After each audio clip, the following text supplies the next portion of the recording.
Assalamualaikum warahmatullahi wabarakatuh. Halo Sobat Gerobokan Gokil semuanya. Sehat ya untuk hari ini ya. Nah sobat semua, ada kabar menarik nih ya. Presiden Rusia Vladimir Putin telah secara resmi memberikan ucapan selamat kepada Pak Prabowo karena telah terpilih menjadi Presiden Republik Indonesia. Namun nih ya, Presiden Amerika itu belum melakukan hal tersebut. Kira-kira ada apa ya?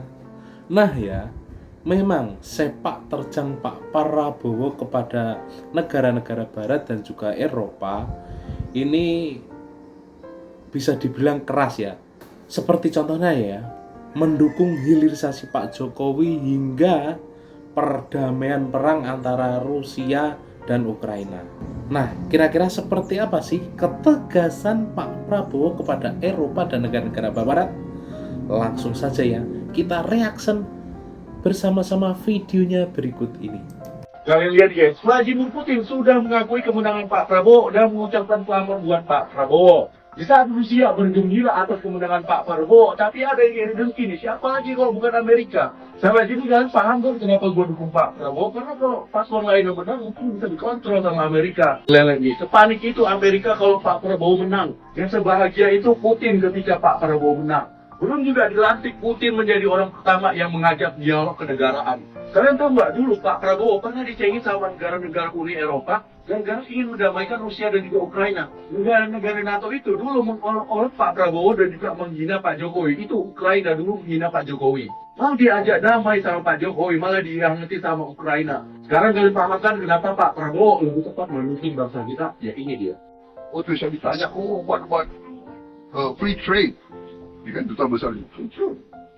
Anda sekarang larang nikel nggak boleh free trade, tapi yes, we agree, we want free trade, but we want fair. Inilah trade. ya salah satu ketegasan dari Pak Prabowo ya, kepada negara-negara Eropa dan Barat.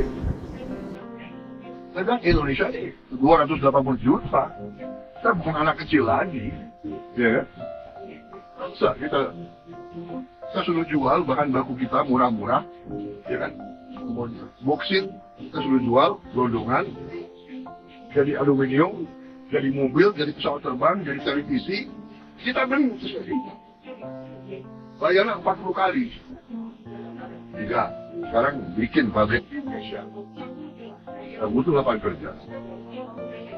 My name is Benedetto Latteri. I'm the Italian ambassador. Which is your attitude towards European Union? There is a sympathy, there is a affinity, there is an admiration for the European Union. Your philosophies, justice, equality before the law, human rights, we admire that and we emulate, we try to emulate, right?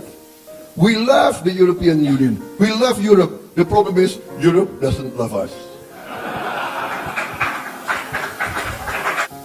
Europe doesn't even know Indonesia.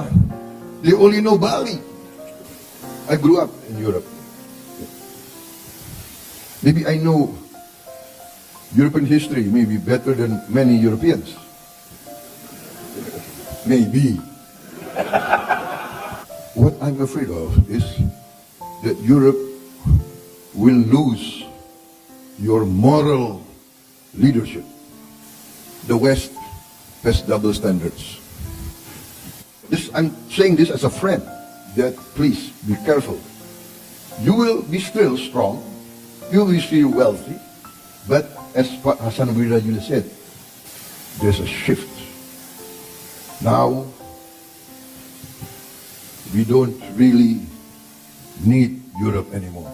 To ask you, Minister, why didn't you address the Russian aggression, that this was the only reason for this conflict, and that if Ukraine stops to defend itself, the sovereignty of Ukraine would be gone, and if Russia stops the war, the conflict would come to an end. And if we follow your proposals to come to a ceasefire, wouldn't this only cement a new frozen conflict in Europe? Thank you.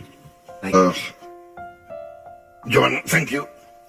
I don't know if I can answer these questions in 3 minutes, but I will try. Several questions